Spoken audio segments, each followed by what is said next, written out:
je disais aussi, c'était que pendant des années, j'ai vraiment mangé, enfin je mangeais pas, le poids ne correspondait pas à ce que je mangeais en fait. J'avais beaucoup plus de poids que par rapport à ce que je mangeais. Mais pourquoi? Parce que justement j'avais trop de cortisol. Parce que j'étais toujours en stress. Toujours.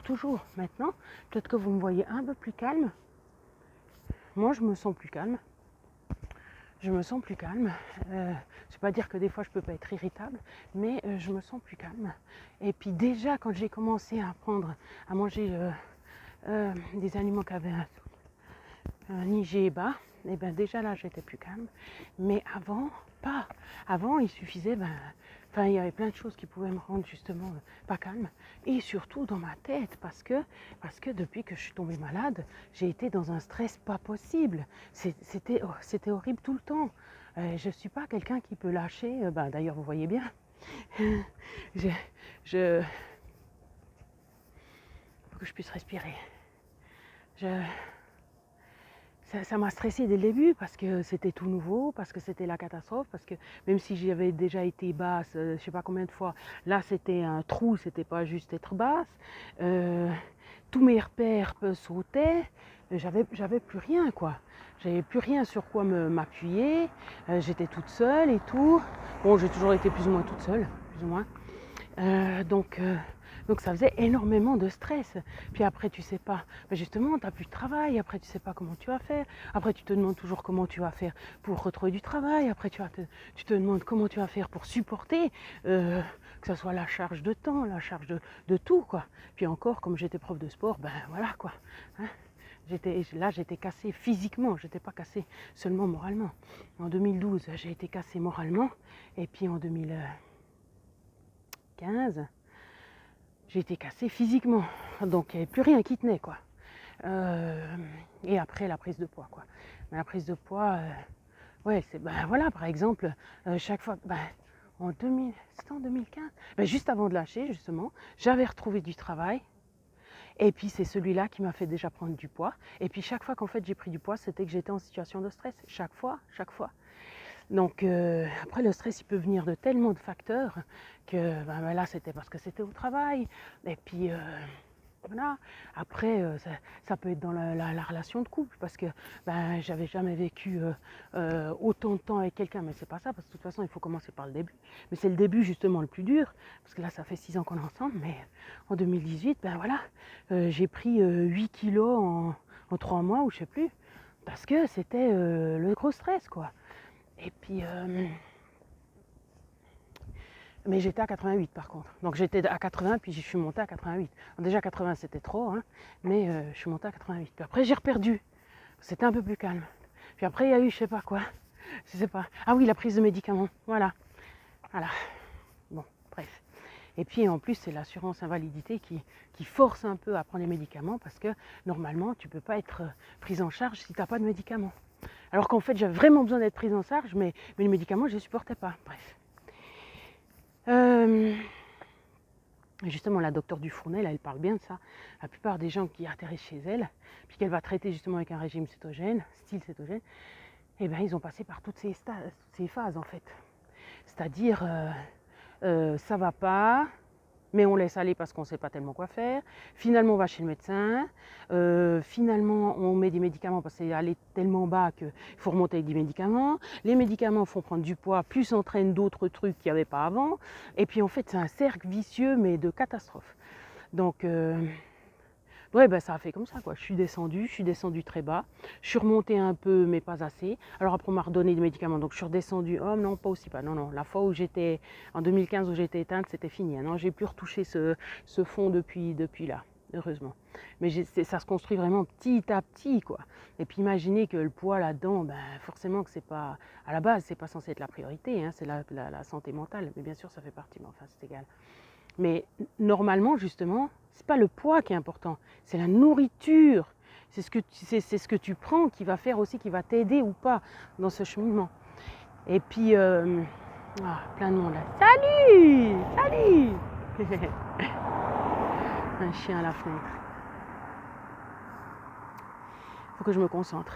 Et ben là, justement, je vois que c'est surtout quand je fais de l'exercice que le brouillard mental, il est là. Parce que justement, le cerveau, enfin, j'ai besoin de sucre pour faire ma montée, mais en même temps, pour réfléchir, j'ai besoin de sucre aussi. Puis il n'y a pas. Donc il y a eu des hauts, des bas. Et puis, ce que je voulais dire avec ça, j'ai perdu le fil. Voilà. J'arrive pas à retrouver. Enfin, de toute façon, la truc, c'est que on se nourrit pas correctement, qu'on prend trop de glucides par rapport au reste, et puis voilà. Et puis qu'après, ben, ça s'accumule, et puis c'est pour ça qu'après, il faut vraiment. Mais si on faisait depuis nos 10 ans ou nos 13 ans, voilà, j'en sais rien, moi, 50 grammes de glucides par jour et encore, et puis, mais bien assez de protéines, parce que c'était ça aussi. Parce que même si je mangeais des protéines à côté, eh ben, j'en mangeais pas assez. Parce que j'avais justement beaucoup de muscles, donc en fait j'étais tout le temps en néoglucogénèse, j'étais tout le temps en train de brûler les deux, je sais pas si c'est les deux, ça se fait, mais brûler à moitié les muscles pour avoir du sucre, parce que j'en donnais pas assez, mais je compensais pas par autre chose. Donc en fait c'est pour ça que j'étais toujours faible, je disais, mais je fais 67 kilos, mais de 1, avec ce que je mange, je devrais jamais faire 67 kilos, je devrais faire moins. Ah, c'était le stress aussi, voilà, c'était le cortisol où je voulais aller. Mais depuis tout le temps, de toute façon, j'ai toujours été stressée, super stressée. Stressée par la famille, super stressée parce que mes parents étaient super stressés, mon frère, on n'en parle pas. Donc on fait une famille de stressés. Et puis c'est ça qui fait que le cortisol est plus haut, donc ça crée toujours du sucre. Donc t'as beau pas manger beaucoup, et ben déjà heureusement que je mangeais pas beaucoup parce que les gens me disaient mais pourquoi tu fais le régime, enfin pourquoi tu manges peu, regarde t'es mince. Alors déjà j'étais pas mince, j'avais 67 kilos, mais j'avais beaucoup de muscles. Enfin, j'étais prof de sport, puis je faisais beaucoup de sport. Puis je disais mais heureusement que je mange comme ça, parce que si je mangeais pas comme ça, je ferais beaucoup plus. Et puis justement, cette différence, elle était due au cortisol. Voilà quoi. Alors, je disais justement mon parcours, c'était qu'il y a eu tellement d'étapes où il y a toujours du stress. Tu te dis, mais t'as arrêté de travailler, enfin, t'as arrêté. Tu pouvais plus travailler, donc t'es pas stressé, mais tu rigoles. Alors, c'est pas, il y a des gens qui sont peut-être capables de ça, mais moi je suis pas capable. J'ai toujours été en train de me stresser pour savoir comment justement j'allais faire pour ou me reformer, est-ce que j'allais me reformer ou pas. Chaque fois qu'il y a une annonce de job dans quelque part, je me dis ah mais ça serait intéressant, tu pourrais pas, mais de la folie. J'ai testé plein de trucs et puis chaque fois ça me mettait dans le rouge parce que je me disais mais il y a qu'en testant qu'on peut savoir. Je voyais bien que ça me mettait chaque fois dans le rouge quoi. Puis après j'ai dû arrêter quand j'ai fait des festivals par exemple ou des choses comme ça. Bref, donc j'ai vraiment tourné en rond pour savoir. Pour tester plein de choses, pour savoir, et puis c'est seulement dernièrement il y a 2 ans, que justement, il y a tout de toute façon qui se met en marche comme ça doit se mettre, quoi. Chaque petite étape, voilà. Alors c'est vrai que quand on m'a dit que j'étais soutenue par l'assurance invalidité, déjà là c'était un soulagement. C'est là que j'ai perdu les 21 kilos en fait, quand j'ai compris ça. Et puis après, je me suis remise des soucis parce que j'arrive pas à rester sans soucis. Voilà, c'est comme ça. Et puis voilà, mais plus on essaye d'aller dans la bonne direction, plus après finalement on y arrive. Donc voilà, c'est juste qu'il faut s'accrocher. Mais c'est vrai que des natures stressées, justement la nature stressée, si elle continue de manger de 1, pas mal de glucides, de 2, de prendre des excitants, mais c'est fini. Elle arrive jamais à décrocher. Parce que c'est trop de boum, boum, boum, boum. Il y a même le smartphone qui bouge. Donc c'est comme si on se cassait, quoi. Comme si on cassait tout. Non, t'as trop d'énergie, alors on va enlever les féculents. Enfin, les glucides. T'as trop d'énergie encore, on enlève. Bon, moi, j'avais pas d'excitant, parce que justement, j'avais déjà remarqué que ça allait pas les excitants pour moi. J'étais trop excitée. Hyperactive. Du cerveau, en tout cas. Et puis après, ça va sur le corps aussi. C'est clair, quand tu as trop de je sais pas quoi dans le corps, ça te fait bouger. Alors après, tu enlèves encore les excitants. Puis après, voilà. Mais, comme je vous ai dit, la fois où j'ai fait que légumes, petites plantes, je critique pas, mais légumes, petites plantes, enfin les recommandations de maintenant, pas trop de viande, surtout pas de viande rouge, etc., etc. Je me suis complètement cassée là. Complètement. Alors, je regrette pas, parce que c'est bien d'avoir testé. déjà. C'est bien de passer par là pour savoir. Et puis d'avoir justement, d'avoir une preuve, quoi. Non, non, là, j'ai senti, mais pour ceux qui auraient suivi, j'ai dit, je sens plus mes muscles. Je sens que mes muscles, je ne peux plus les utiliser, ça va pas. Bon, alors ça, c'était déjà depuis 2015 que je sentais que mes muscles ne pouvaient plus les utiliser. Mais ça, c'était d'autres problèmes, c'était les insomnies. Ah, et puis ça aussi, l'insomnie, que ça, justement, les hormones, elles ne peuvent pas travailler comme il faut, puis qu'après, ben, je ne sais plus ce qui se passe, mais en fait, ça fait prendre du poids. Donc tout ça, j'avais tout ça, donc c'est normal qu'après ça monte, et puis que ben, même quand j'étais encore mince, à la fin, ben justement, puisque je suis tombée, mais je ne suis pas tombée une fois, je suis tombée plusieurs fois. La première fois, comme j'ai dit, c'était psychique, la deuxième fois, c'était physique. Ben, j'avais des insomnies, presque tous les soirs, j'avais de la peine à dormir, je ne dormais pas, mais justement, je faisais du sport, j'arrivais encore à faire du sport quand même bien, assez fort. Et puis, même des fois, alors, ça, on pourrait prendre ça comme un excitant, mais c'est pas un excitant, mettre la L-carnitine pour aider à brûler justement les graisses. Et puis ça m'empêchait de dormir, quoi. Donc, combien de fois j'ai été tentée d'en reprendre pour aider à brûler les graisses? Mais combien de fois? Parce que c'est efficace, hein. Quand tu bouges, c'est efficace, hein. Bon, bref. Mais tout ça, c'est des sources de stress, et puis... et des sources justement de construction de sucre, d'envoi de sucre dans le sang. Donc, puis c'est insidieux quand même, parce qu'en fait c'est chaque fois des petites choses, tu dis oh mais c'est pas grave, je regarderai ça plus tard, les insomnies. Ouais mais là j'ai dormi. Chaque fois que tu dis à quelqu'un ouais mais tu me dis quand même tu dors pas souvent et tout, tu dors pas bien, la personne te dit ah ouais mais aujourd'hui j'ai bien dormi. Ah bah alors ça règle tout. Ça c'est ma mère, typiquement. Hein, elle est contente, elle a géré hier soir. Ouh! Mais maman, punaise, 50 fois sur 50 fois que tu me dis que tu n'as pas dormi, tu en as 2 où tu as dit que tu as bien dormi. Tu peux pas faire une moyenne, non? Fais-toi un tableau si vraiment. Et comme ça sera plus visuel. Bref. Donc voilà, c'est vraiment plein de petites choses qu'on peut traiter, qu'il faut traiter si on veut s'occuper de son poids, quoi. Pas seulement faire le style cétogène, mais justement gérer tout ça. Peut-être que tout d'un coup, ben, vous pouvez même rajouter de nouveau un chouïa de glucides à IG bas, parce que justement tout le reste ben, n'envoie plus de sucre dans votre corps. Ah, j'ai soif, j'ai faim. Donc voilà, dans votre prise de poids ou gestion du poids ou voilà, des kilos en trop dus à l'accumulation de graisse, eh ben, il y a le cortisol qui joue un immense rôle, et puis le sommeil. Mais là aussi, le cortisol est dépendant aussi du sommeil, pas seulement du stress, mais aussi. Et n'oubliez pas que plein de choses peuvent engendrer du stress, même si vous le savez, il y a des trucs grossiers, hein, la circulation. Donc si vous êtes dans la circulation tous les jours vous avez un pic de cortisol. Tous les jours, vous avez du sucre qui est envoyé dans le sang pour ça, pour résister à ça.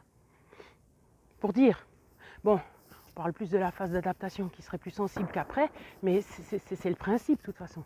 On est d'accord qu'on veut tous être calme dans notre vie, mais il faut, comment dire, on peut faire aussi une liste des choses justement qui créent ce stress, pour après dire voilà, ça je veux plus, puis ça quand ça arrive, j'agis comme ça, et puis ça, je veux plus, mais je dois quand même supporter, donc je diminue, ou bien je trouve une façon pour que ça soit moins stressant, quoi.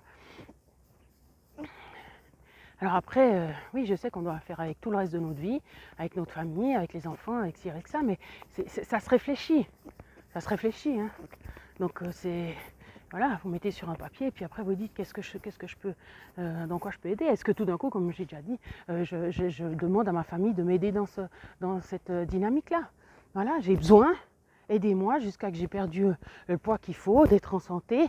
De toute façon, vous aimez votre maman, donc vous avez envie qu'elle soit en santé. Pour qu'elle soit en santé, il faut qu'elle perde du poids. Pour qu'elle perde du poids, il faut qu'elle soit calme. Voilà. Qu'est-ce qu'on peut mettre en place? Qu'est-ce que vous acceptez? Voilà, par exemple, moi, dans cette situation, ça me stresse. Qu'est-ce qu'on peut faire différemment pour que je sois moins stressée? Bon, alors déjà, on pourrait le faire sans avoir besoin de perdre du poids. Mais, bon, ben, même dans la forêt, il y a la circulation, hein, aujourd'hui. Ah, c'est un jour comme ça, hein. Bon. Zut. Donc je disais les sources de stress, mais celle que je voulais absolument citer, parce que j'ai fait tout le tour sauf celle-là, et ben c'est les excitants. c'est les excitants. Vous dites, ah non, moi ça m'aide à tenir. Non. Oui, ça t'aide à tenir momentanément, mais non. Si tu es plus calme, tu lâches avant. Donc tu ne t'imposes pas si tu n'as pas l'excitant, si tu n'as pas cette solution-là à disposition que tu t'interdis, tu vas forcément trouver une autre façon parce que sinon tu ne supporteras pas. Tu dis, ah non, non, moi sans cigarette, j'arrive pas à faire ça. Ok, alors tu fais pas ça. Et puis comme ça, tu n'as pas besoin de prendre la cigarette. Non, c'est facile, hein, ce que je dis. On est d'accord. Mais c'est pour dire. Là, j'ai cité la cigarette, ça c'est encore autre chose. On ne touche pas à ça. Mais y a des trucs plus faciles, entre guillemets. C'est quand même entre guillemets. Hein. Mais il y en a justement, ils n'ont jamais fait sans café. Enfin voilà. Oui, c'est tout un travail sur toi, sur soi. Ah ouais, ça c'est sûr. C'est un ensemble. Hein. Mais quand on fait le calcul de tout ce qui peut stresser, vous verrez, il y en a pas mal. Hein. D'être en contact de beaucoup de gens, normalement, c'est une source de stress. On ne peut pas dire qu'on ne peut pas aimer, mais c'est une source de stress. Si on fait des trucs en dehors de sa zone de confort, ah bien sûr, il faut connaître sa zone de confort. Dès qu'on dit non, j'ai pas envie, si on se demande puis qu'on dit non, j'ai pas envie, c'est vite vu. Hein. C'est en dehors de sa zone de confort. Ou momentanément peut-être, mais...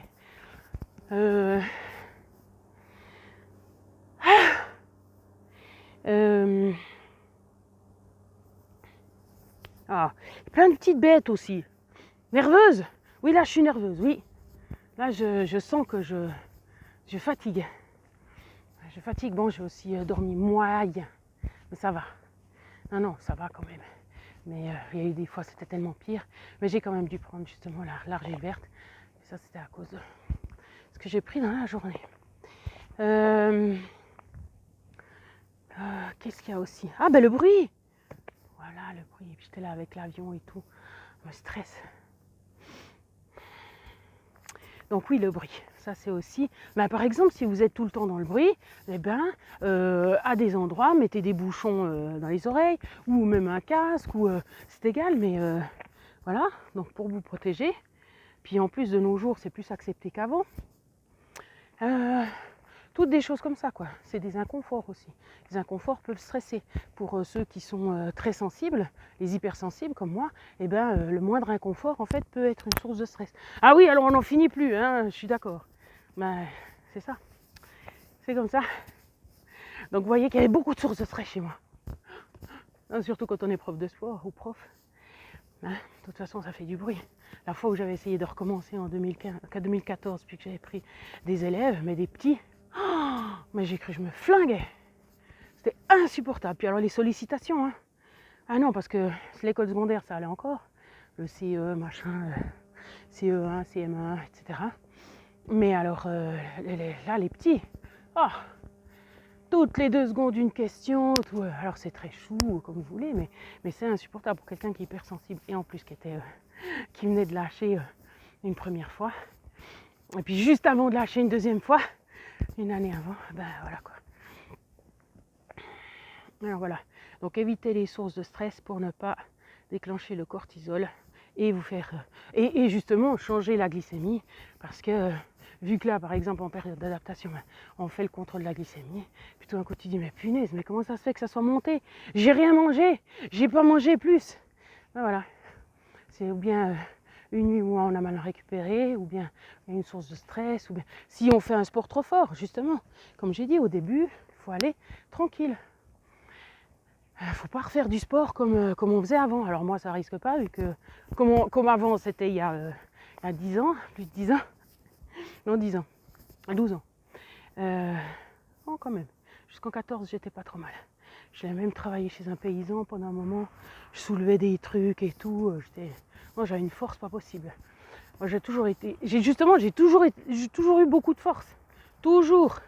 Et puis tout d'un coup, là, quand j'ai fait, comme vous m'avez suivi, là, manger vivant, ce que je fais, mais c'est de la viande maintenant, c'est plus des plantes, et ben, plus rien, plus de jus, plus rien. La seule fois où j'ai retrouvé cette énergie musculaire, c'était quand j'ai pris un médicament qui était la gabapentine ou la prégabaline. Et mais ça, j'avais pêche, puis une de ses forces. J'allais aider mon chéri à la Syrie, là. Oh, non, non, alors ça, c'était vraiment moi. C'était la bûcheronne, quoi. C'était vraiment, vraiment moi. Mais après, alors avec des dégâts pas possibles. Mais là, je voyais que je peux utiliser mes muscles. Non, bref. On va y arriver. On va y arriver. Voilà, ça fait beaucoup de blabla. Je ne sais pas s'il y en a qui suivent jusqu'au bout. Prenez soin de vous.